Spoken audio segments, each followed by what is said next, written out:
Psalms chapter 8, verse 4 through the end of the chapter, that when Adam and Eve was created, they were created king and queen of this earth. The Bible says that they were crowned with glory and honor. And kings and queens were what? Crowns. They were given dominion over all the beasts of the field, over the fowls of the air, and over all the fish of the sea. This earth was their territory. They were king and queen of this earth. God had given them or placed them in the garden when he says that every tree of the garden you may freely eat, except for this tree in the midst of the garden, that was the tree of knowledge of good and of evil. He said, the day that you eat thereof, you shall surely die. We see a dilemma comes to play in Genesis chapter 3, that old serpent, even Satan, using the serpent as a medium, comes and deceives Eve and gets her to eat the fruit of the tree of knowledge of good and evil. She took it to her husband and he did eat.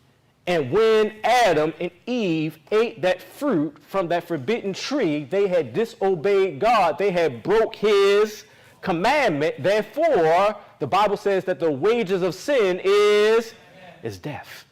That sin is the transgression or the breaking of God's law, of God's commandment.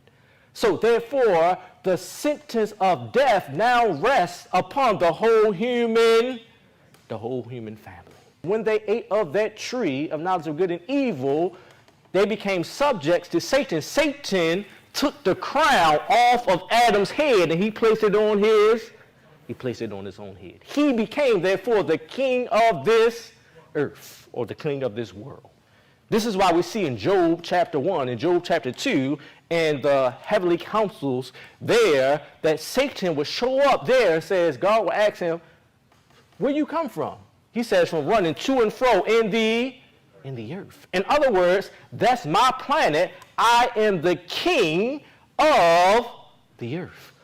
Jesus even said in John chapter 12 that the prince of this world cometh and find nothing in me. He is the prince. Even Jesus acknowledged him at that time that he was the prince or the king of this world. This world, brothers and sisters.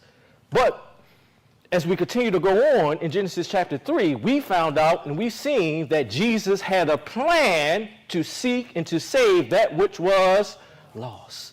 As it were, Jesus came in the garden seeking for that pearl of great price. He was looking, as it were, for that lost coin,